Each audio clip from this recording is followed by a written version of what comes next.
Proizvodnja rasada je vrlo bitan moment u cijeloj tehnologiji povrtlarske proizvodnje i greške koje nastanu u samom početku ne mogu kasnije tehnološkim postupcima da budu ispravljene. Zato vam u ovom videu donosim savjet i tehniku za koju sam sigurna da ćete je nakon ovog videa i vi primjenjivati na svojim biljkama.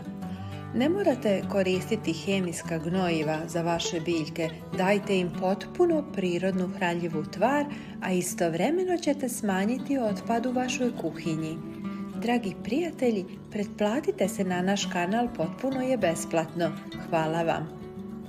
Na prirodan način osigurat ćemo našim biljkama izvor kalcija sa sporim oslobađanjem, kao i spriječiti određene štetočine i gljivične probleme. Jednostavno zdrobite čiste, suhe ljuske jaja i pomiješajte ih sa zemljom. Ljuske jaja možete i samljeti u fini prah, ali o tome ćemo govoriti u jednom od narednih videa.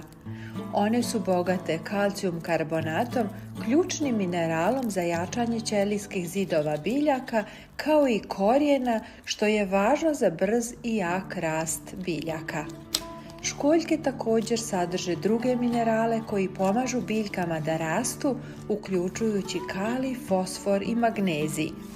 Zato su one efikasno i jeftino đubrivo za baštensko zemljište i sobne biljke. Dragi prijatelji, pošaljite ovaj video i vašim prijateljima na društvenim mrežama, a ako imate neko pitanje, slobodno ostavite u komentaru. Hvala vam puno na tome.